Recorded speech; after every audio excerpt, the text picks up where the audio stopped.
There are all kind of what I would call leaders in the making. Because it's the details that make you or break you, especially if you're in a leadership position. You have incredible potential to learn. Success is not a destination, it's a direction. If you want to be a success, you've got to learn how to lead other people.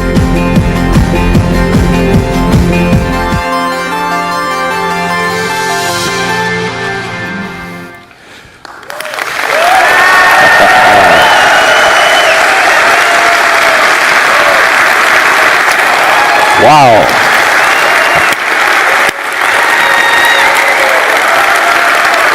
Come on now, we're going to have some fun, huh? We're going to learn a little bit. Yeah. I am so glad that you're here and just welcome. And not only here in our local site here in Atlanta, but we are on 300 sites in 30 countries. And I just got to take a moment to tell you, I'm really proud. I'm really proud about this leader cast, and I'm glad you're here at L2. But I'm really proud because 3 years ago, I started a John Maxwell team of coaches. And we have coaches, 300 of them around the world hosting this site today.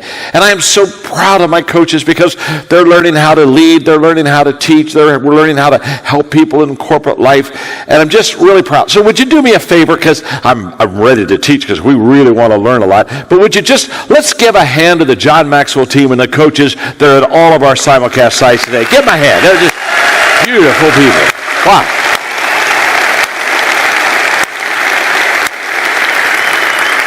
And I am so glad you're here. I want to talk to you right now about the key that unlocks the door to success. And I'm excited because this is going to really be life-changing for some of you, okay? So I want you to look at your neighbor and I want you to just tell them, take really good notes because this is going to help you, okay? This is going to help you, okay? Okay. Now hang on. Some of you have gone way beyond what I asked you to do. Some of you, you're just now really enjoying the whole issue. Let me tell you some other keys that you need to have in your life. Because there's a key that I want to talk about today, and it's from my latest book, Good Leaders Ask Great Questions. And the key to unlock the door to success, the key is called questions. And the better questions you ask, the better doors of opportunity you unlock. And I'm committed today, along with Tim and Linda, our other speakers. I'm so excited to have this all-star team with me today. We are committed to your success, and I am committed to talking to you about how to ask the right questions and questions you need to ask yourself, which will be in another session. And in this session, I want to talk to you about the value of questions. Because this is so huge in our lives that when we begin to understand what questions will do for us and the value in return we get from them, we're going to become committed to asking questions. When you think of leadership, you think of direction, you think of vision, you think of somebody pointing the way and saying, this is the way I want you to go. Isn't that true?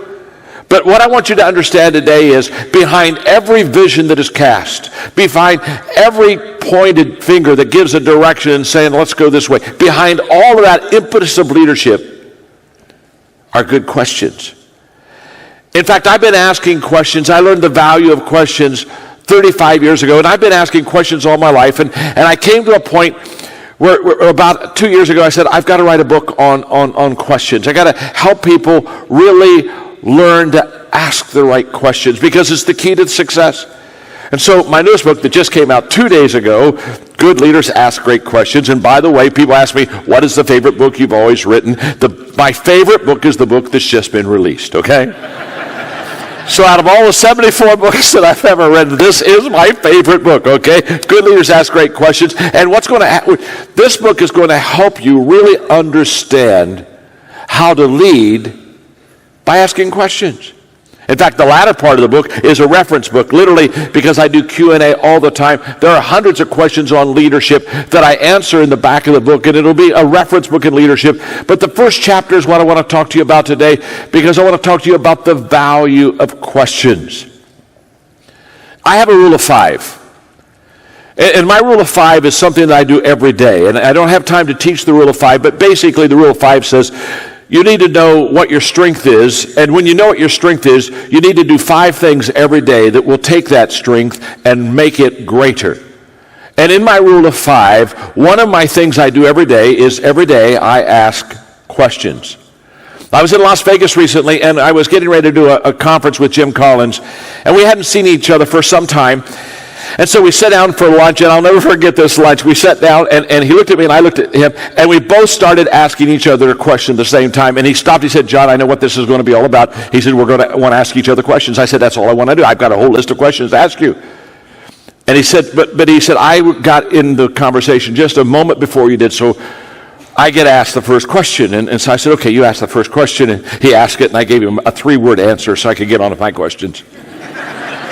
Because we understood one thing about the conversation: the person that gets to ask the most questions and the person who gets to ask the best questions is the person that always wins. Because can I tell you something? I've never learned anything when I was giving direction, but I've learned everything when I ask questions. So let's talk about it.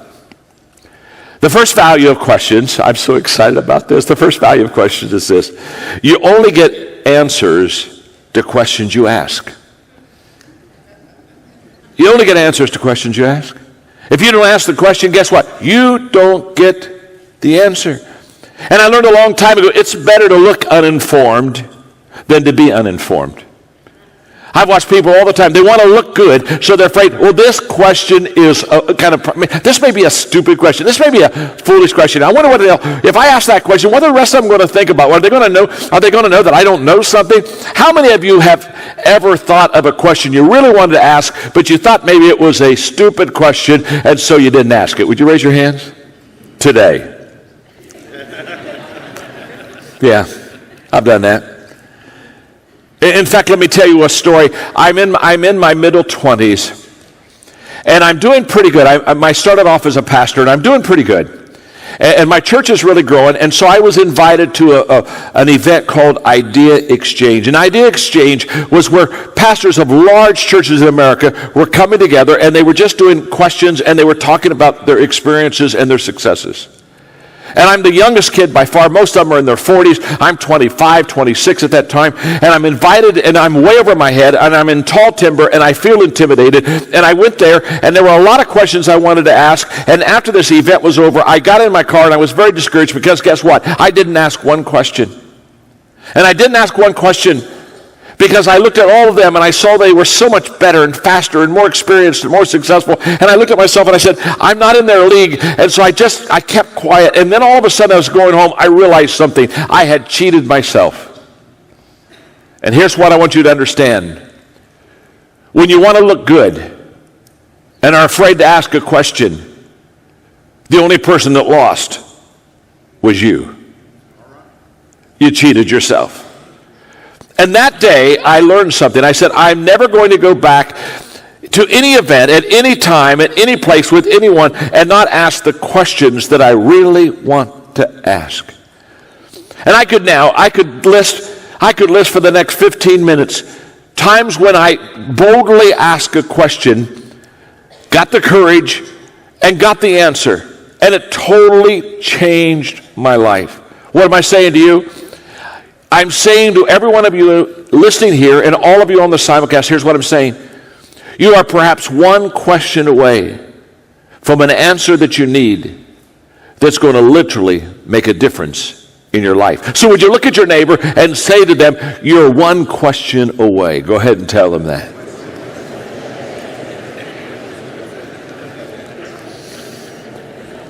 Oh, that was fun, wasn't it? Now, wait, hold on. That was so much fun. You and I both know that the person you're sitting beside, they may be 3 or 4 questions away. so look at them and just say, you are one or several questions away. There's a bunch of them out there. I'm not sure how many, but there's a bunch of them. But there are some questions, and you're not too far away if you keep asking questions, okay? The second value of questions is questions are the most effective way to connect with people. That's a fact. The most effective way to connect with anyone is to ask them questions. You see, the highest compliment that you could ever give a person is to ask for advice. When I ask you for advice, I'm saying I respect how you think. I'm respecting your experience. There's something that you know that I don't know. There's something you can teach me that I need to learn. There's not a higher compliment than to ask questions. And what questions do is questions get us on common ground. I wrote a book several years ago called Everyone Communicates, Few Connect. And one of the principles in that book was that if you really want to connect with people, you got to find common ground. And the greatest way to find common ground is to ask questions. And I purposely ask questions to find common ground. I purposely ask people for directions. Have you ever, when you ask somebody for directions, have you ever thought, I don't care what they're doing. You ask somebody for directions, they'll stop anything and everything, will they not? They'll sit there and they will give you their full attention, and they'll say, now do you have it? You can't miss it, but let me give it to you again. I've had people get in cars. I've had people before GPS and all the wonderful things we have now. I've had people get in cars and drive me to the place. 3 or 4 months, drive me to the place just to make sure that I got to the right place because I asked the question. And I can promise you, when you ask questions to people, what happens more than anything else is you get on common ground. Oh, I wish you could have been with us last night. I had Linda and Tim and some of my key inner circle with me. And we sat around the table, and I love times for dinner because there are 2 great meals at a dinner. There's the food that you eat, and then there's the conversation that you engage in. And the food is sometimes okay. But if the right question is asked, the conversation is always off the chart. And so we're sitting there and we've ordered our food, and I said, okay, let me ask you a question. We'll go around the table. What's the best advice you ever received in your life?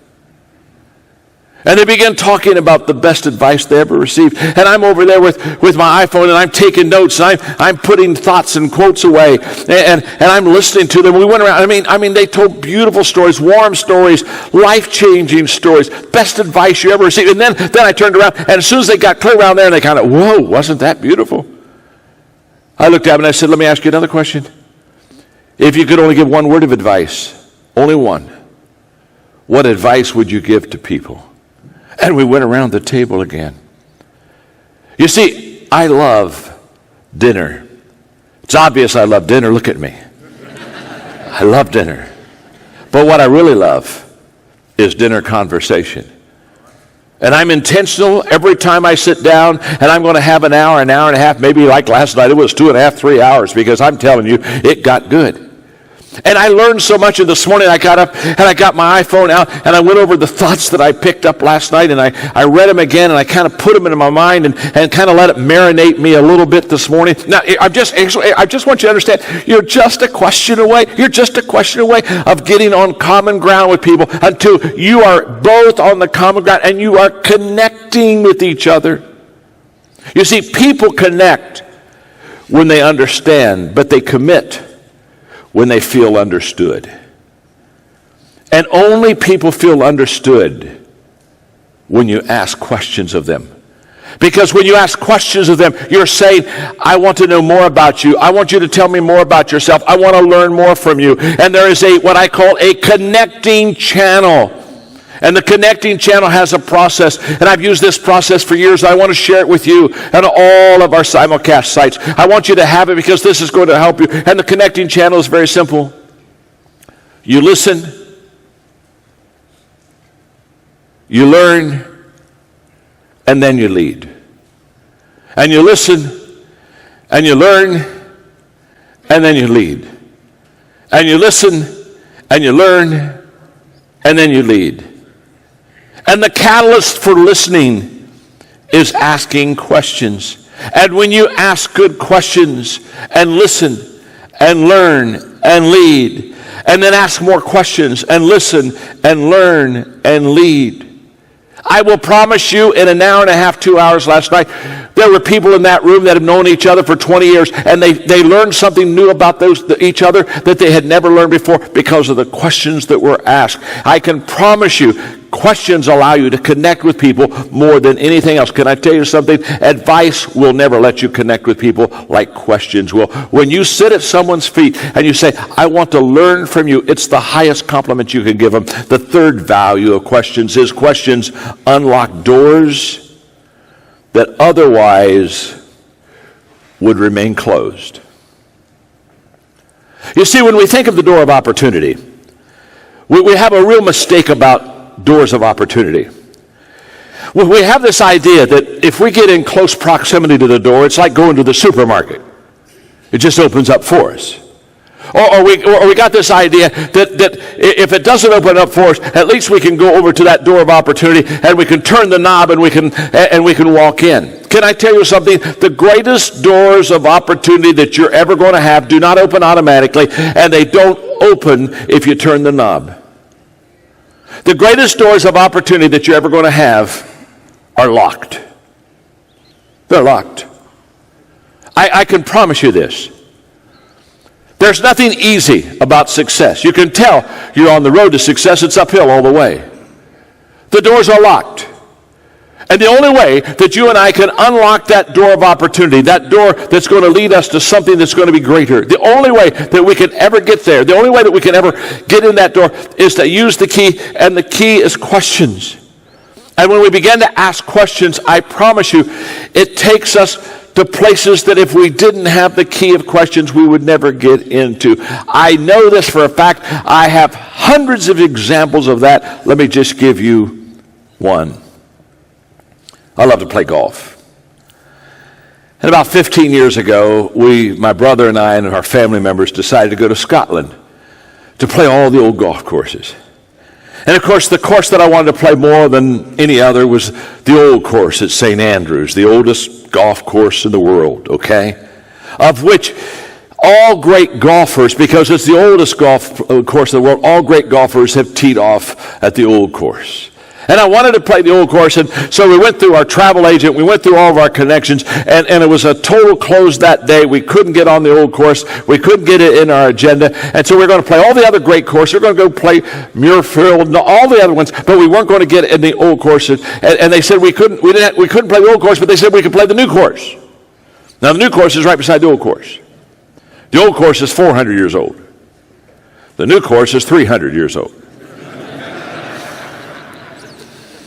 So we said, well, okay, we'll play the new, at least we can say we played at St. Andrews, even though it's a new course.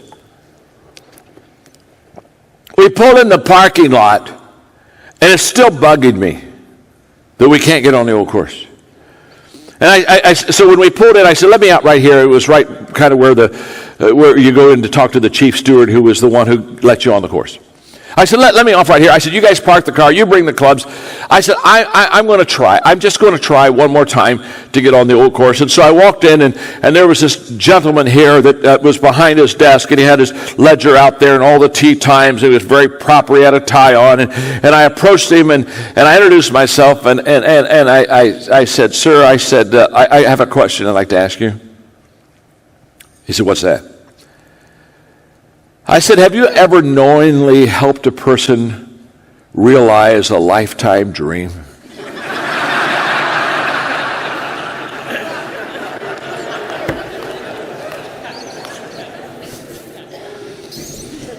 He said, what do you mean?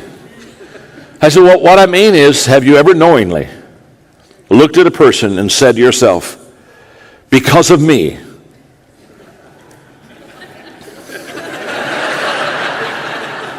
see, the title of the book is Good Leaders Ask Great Questions. Not average questions, not mediocre questions. It's how you ask the questions. It's what you say the question. I said, have you ever knowingly looked at a person and say, here's what I know. I know I help them fulfill a lifetime dream. And he looked at me, he said, well, he said, I'm not so sure that I could say that. I said, today is your lucky day.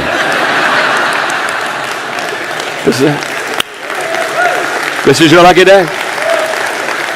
Because it has been my life training. I played golf since I was a kid. I've always said if I could ever play one course in the world, it would be the old course here. And it's been a lifetime dream, and I've never been to Scotland. I've never been to the old course. And I know. When you look at your ledger, my name's not on. I know I'm not on it because you're full. I know that. But could I ask you another question? So what's that? I said, do you think that someone might not show up today? And if they didn't show up, you could fit me and my group in. Well, I said, that's very unlikely. I said, I know that. But if they didn't show up, would you let me play in their place? Well, he said, yeah. He said, yes, I would. But he said, that's not likely to happen. I said, I know that. So could I ask you another question? Let's say they all show up. Let's say someone doesn't show up exactly on time. Let's say they're 5 minutes, just 5 minutes late. I said, when they're 5 minutes late, would that not be enough just to slip in my foursome and let us get? And he said, that happens sometimes. I said, well, could you give me that 5 minute opportunity? And he said, first of all, you'd have to get some caddies. I said, I already do. I have got them. We've already got them. They're already standing out there. They've got our clubs. They're waiting for us. We've already tipped them in advance, sir. Now, I said, I don't want to rush you on that. I know you're very busy. People are coming in, and I don't want to press you. So I'm going to leave you now. I'm just going to go stand over here.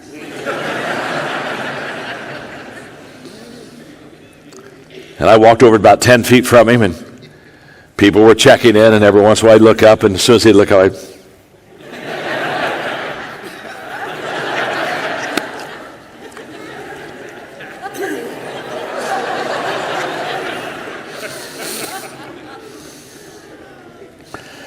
about an hour in, he looked over at me and said, look, he said, you got the caddies? Oh, they're ready.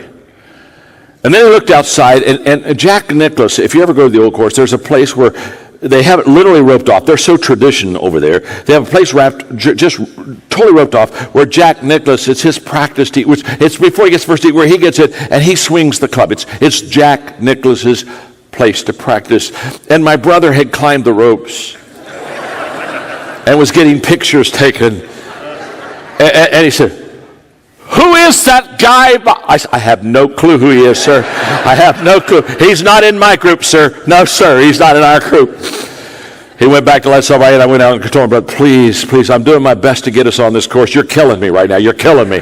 Get out of Jack's place. Get out of Jack's place. Just get us on the course. Now, I'm done with the story. You know what happened, don't you?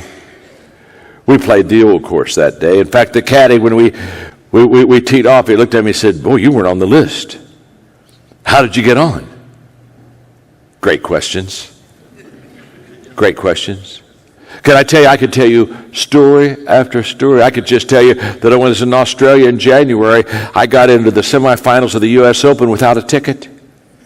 And they kept telling me, you can't do that. You can't even buy tickets there. And I just said, but I want to go. I would like to see the U.S. Open. I mean, hello, I'm here. Hello, what's wrong? I mean, if I was home, I couldn't see it except on TV. But since I'm here, I'd like to kind of see it live. Oh, I sat at center court. It was a great match. You're only a question away. If it's the right question, you're only a question away from, what is your dream? What is your dream right now? I mean, what is it that you would love to have in your life? What is it? I mean, it's a goal. It's something. It's a lifetime dream. Can I tell you something? You're just a few questions away. You really are. So look at your neighbor and say to them, don't give up. You can get on the old course too. You're just a question or two away. Number 4, the value of questions is that questions cultivate humility. There's something about us when we begin to make our life a life of asking questions that tells everybody that we ask questions that they are a teacher, that they know what we don't know. There's something beautiful about, I think, a person. There's something beautiful in my life, I know this, about me having a learning attitude and a teachable spirit. There's something about this wonderful about the fact that when I go ask questions, I'm telling the person, you know something I don't know. You've done something I haven't done. You've experienced something that I've never experienced. I want to sit at your feet. I want to ask you questions. This is the only time I'm going to do this all day, but I'm going to read just 2 paragraphs out of my book because I can't say it like I wrote it.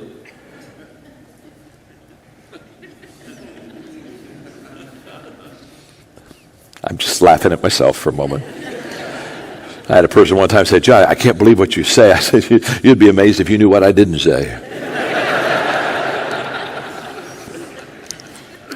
Here's what I wrote about my humility journey. At times as a young leader, I felt obligated, listen carefully to these words, to talk farther than I had walked. I didn't feel wise enough, strong enough, mature enough, competent enough, confident enough, or qualified enough. And it was at that time that my deficiencies humbled me. That's when I discovered that God was more than enough. To succeed, I needed to be humble before God and authentic with people. I had to be willing to admit, listen carefully to these words, I had to be willing to admit wrong and weakness so I could grow and change. This is what I discovered about myself. My journey from here to there was lonely. The reason? I was willing to be wrong and admit wrong so that I could grow and so that I could change. You see, growth is a result of bad habits dropped, wrong priorities changed, and new ways of thinking embraced. It happens only when we question ourselves enough to ask serious questions from others. The people who do not grow are unwilling to ask themselves or others hard questions. They are unwilling to leave what they have known and practiced. They are not willing to be wrong so they can discover what is right. Therefore, they cling to right, and their lives turn out wrong. How sad. Surrender of being right enables us to ask questions that others can answer and add value to us. Surrender of being right is the prerequisite to finding right. I believe that with all my heart. And here's what I know. I never want to get to the place where I've got it all figured out. I still want to keep learning, I still want to keep growing, and I still want to be a student, and I still want to be on a learning curve, and I still want to value people, and I still want to walk into their life and say, look, you have something that if I could just ask the right question, you could impart to me that would help me, that would allow me to become a better person myself. The fifth value of asking questions is questions allow us to direct the conversation. Nothing directs conversation like questions. In fact, can I tell you this? The person who asks the questions directs the conversation. I learned that a long time ago. If you're a person that likes to, quote, be in control, the way to get in control is ask questions. And the moment that you ask questions, people begin to come towards you and toward what you need to know and what you want to learn and what you want to grab hold of. I, for 30 years, have had learning lunches, and learning lunches are very simple. Every month I have a lunch with somebody bigger, faster, smarter than me. Very simple. Call them on the phone, say, hey, can we have lunch? I'm buying. Let's spend an hour and a half. The learning lunch, I don't eat lunch. All I do is sit with my legal pad and my pen, and all I do is ask questions.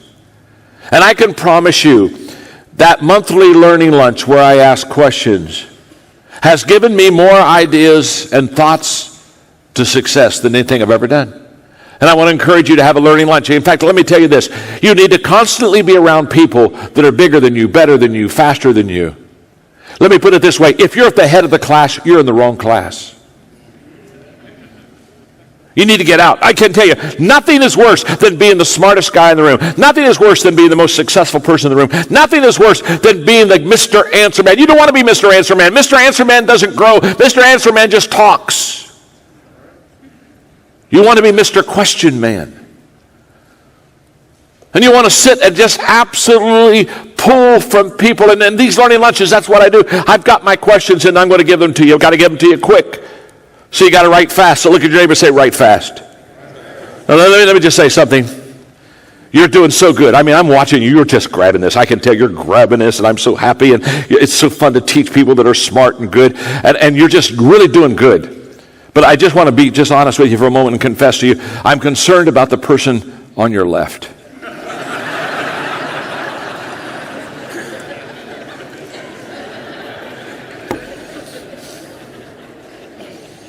You know what? You're concerned too, aren't you? Didn't I just validate? I mean, while I've been teaching, you've been just saying, "Oh, this is so good. What John's given me. Oh, yes, this is life changing." And you're just saying, "Oh, I'm not sure about this one here." We've got 7 questions to write down quick, so it's got to be quick. And I'm not sure the one on the left can do as good as you. So just look at the person beside you and say, "It's okay. I'll help you. I'll help you. I'll help you. It's all right. Don't worry about it. I'll pull you through this." Here are the 7 questions when I have lunch. Here are the 7 questions. Number 1, what is the greatest lesson you've ever learned? And I ask, what is the greatest lesson you ever learned? Because out of that question, I get wisdom. Because of all the lessons a person has learned in their life, if they can boil it down to the greatest one or the most important one or the highest one, I know I'm going to get pure wisdom from them. Question number 2, what are you learning now? Right now, what are you learning? You see, I get wisdom from question 1. I get passion from question 2. When you ask that question, I promise you, you ask a person, what are you learning now? And if they're learning something, they come alive. They'll say, oh, let me tell you, I just read this book, or I just heard this person, or let me give you a thought and they become passionate. Question number 3, how has failure shaped your life? Let's talk about your misses. How's failure shaped your life? That's where I'm going to find out about their attitude. Because the attitude shows up not in success. It never has, it never will. Attitude only shows up in failure. Question number 4. And by the way, this one, I'm telling you, trust me. Oh, just excuse me. Just between us. Just us and 30, 40, 50,000 people. This question here is pure gold. This question here is worth the whole simulcast. Trust me. When I give you this, I know, because I've asked this question hundreds of times. This question leads me to pure gold. It's almost illegal to ask this question. So because the person on your left isn't quite as quick as you, and they haven't probably already got the previous 3, look at them and say, if you could only get one of 7, get this one, would you please? Get this one. I'll help you. Get this one, would you please? This is a killer. This is so good. When I ask this question, I just back the truck up and say, dump gold on me. Just dump gold on me. And then I pull the truck out. This is so good. Here it is. Who do you know that I should know? That's the greatest networking question you'll ever ask. Who do you know that I should know? And when they tell me about that person that I should know, if I think I should know them, I say, will you help me meet them? Will you set it up? Will you give them a phone call? Will you text them? Will you open the door for me? And I promise you, I have had doors open to me to people that are just unbelievable because I asked the question, who do you know that I should know? Good leaders ask great questions. All right, before I go to the 5th question, look to your left to make sure they got that one. Did they get that one? Huh? We all right? We'll go on. Question number 5 is, what have you read that I should read? That's a personal growth question. 90% of the books I buy are because somebody said, this is a book you should read. I don't go to bookstores. I just ask the question, what have you read that I should read? Question number 6, what have you done that I should do? Oh, this is so good. You're getting so loaded up, I'm telling you. I mean, you're going to have a learning lunch and you're just going to go crazy. I mean, when I asked that question to Lon Woodrum 40 years ago, what have you done that I should do? He looked at me and said, John, you love leadership and you love history. I like to visit presidential libraries. And I thought, Eureka. And Margaret and I started visiting presidential libraries. We go in and we spend a day. I mean, I learn history. I learn leadership. It is amazing. I've been to every one except George W.'s because it's just been open for the last year and I just haven't gotten to it yet. But I've been to every one. But I'm telling you, it is amazing when you go to presidential libraries. I mean, it all began because what do you do that I should do? What do you do that I should do? Presidential libraries. Got it. History, leadership. When we went up to New York a couple of years ago, I went to FDR's home. And you know, Winston Churchill and FDR, they talked a lot about the war, and they talked about the H-bomb, and they wrestled with that issue. And I took the tour, and his office was roped off. You couldn't get to where his office was. And I wanted to go sit in the office where FDR and Winston Churchill had those long discussions. Winston Churchill literally came and spent a month with him at his house, and I wanted to get in that room, and it was roped off. And I said, Margaret, honey, you're going to have to distract the guide.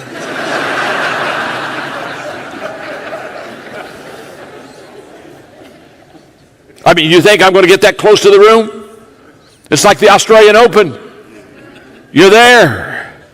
Jump the rope.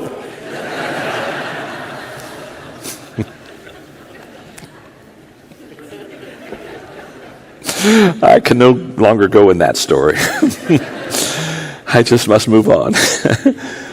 But I sat in the chair. I sat in the chair. Question number 7. When I'm done, this is the last question I always ask a person. How can I add value to you? How can I add value to you? You see, that expresses gratitude. That lets that person know. That lets that person know that you're grateful for what they have done. Oh my goodness, the value of questions. Number 6, let me give you another one, is that questions allow us to build better ideas. All my good ideas are a result of asking questions. And let me tell you what, if I have a good idea, I don't come and say, hey, let me tell you something, I've got a great idea. I come and I say, I have a good idea, and let me share it with you. And when I share it with you, then I look at you and I ask you, now how can you make that a great idea? I got you started. Now finish it off. Can I tell you something? If you walk into the room with 5 people with a good idea, and you walk out of the room with nothing more than the good idea you brought in, you're not asking the right questions.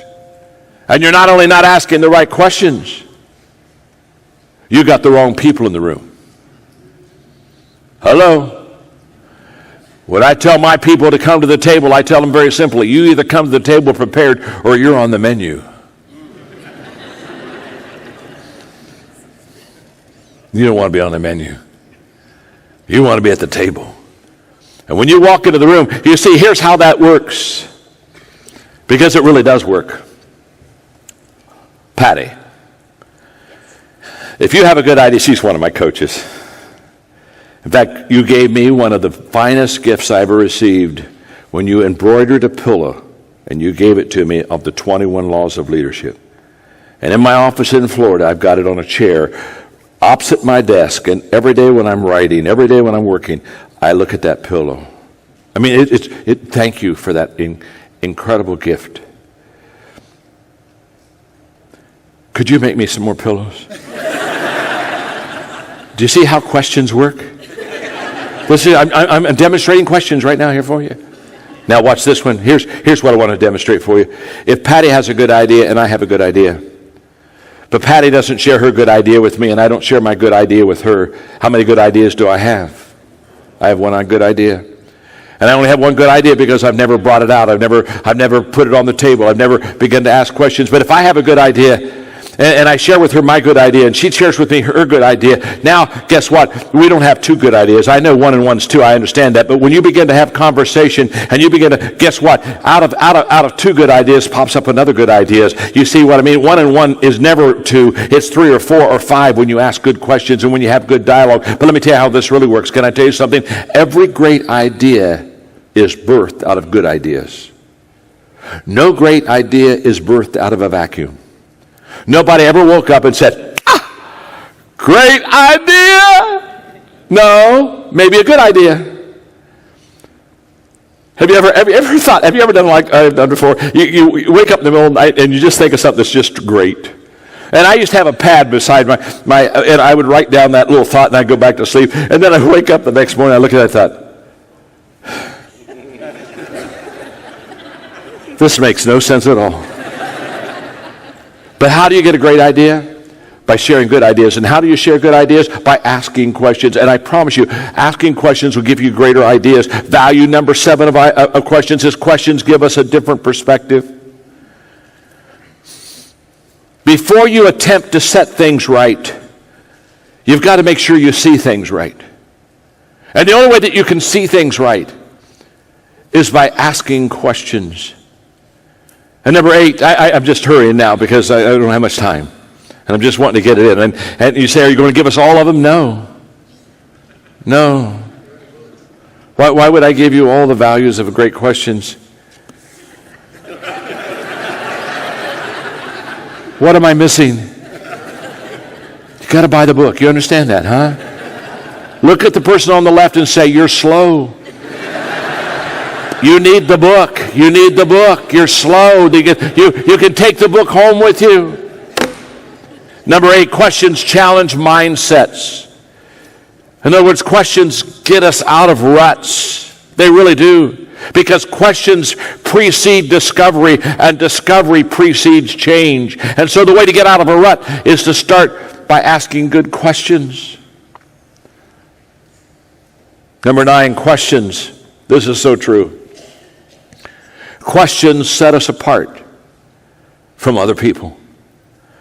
The greatest difference maker you'll ever have in your success is that you ask better questions than the people around you. I know that for a fact. I'm a 23-year-old kid, 1 year out of college. I've got a little country church in Hillham, Indiana.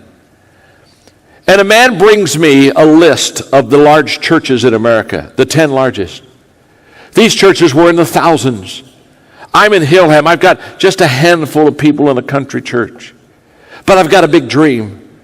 And I looked at the names of those pastors of those 10 churches. I thought, I wonder if I could ever get to them. And if I could ever ask them questions, I wonder how much I would learn from them. And so I went down the list and I found out how to contact them. And I contacted all 10 of them. Only 2 said yes. 8 said no. So I went to the 2. And I only had 30 minutes, and the way I got in is I said, I'll give you $100 if you'll give me 30 minutes of your time. I got to ask questions. Now, you got to understand, $100 back in 1970 was a lot of money to me. I was only making $4,800 a year. You understand? It was a lot of money. But I was desperate, and I had to get their attention. So I got 2 yeses, and so I went to those 2 yeses, and I had 5 pages of legal pads. I had 5 pages of questions. I only got 30 minutes. Do the math. I just didn't want to run short. And I turned on my tape recorder and I'd ask those questions as fast as I could. And I would try to be nice, but I said, answer quickly, please. Please, just answer quickly. And I never got even through the first page. And 30 minutes was over. I'd throw my tape recorder in my briefcase and my legal pad. And I'd close it. And I'd reach into my pocket for the $100. And I'd hand it to them. And I'd shake their hand. And I said, thank you very much. Thank you very much. And both of those guys looked at me and said, hey, you want to go to lunch? Yeah. Love to go to lunch. Do you ever have lunch with your hero? The food doesn't go down. And so I just kind of messed with my food on the plate, and I just kept asking questions. And when I'd finish asking those questions, I again would thank them, and I wanted to get out of the way because I knew they were busy men, and they were bigger and better and faster than I was, that's for sure. And I'd go out into the parking lot, and I'd throw my briefcase in the back seat, and I'd go in the front seat, and I'd lay my head against the steering wheel, and I would bawl like a baby.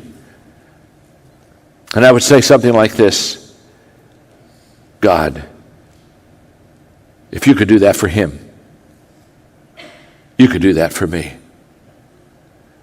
And by the time I was 29, I had the 10th largest church in America.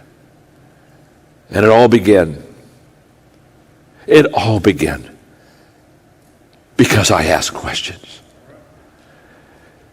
If I would have had time today, I would talk to you about the most important questions that were ever asked me in my life and how it changed my life. Every one of them changed me. Or I would tell you the 5 most important questions that I've ever asked someone else that literally changed my life. The John Maxwell team, the coaches that are leading the simulcast around the country and around the world today, it literally began with a question. I think it's safe to say that everything I have that's good in my life, everything that I have is beautiful in my life, begin with a question. And so I end my time with you like I started my time with you. My name is John. I'm your friend. And you're only one question away from unlocking that door to success. Start unlocking your doors. Thank you very much.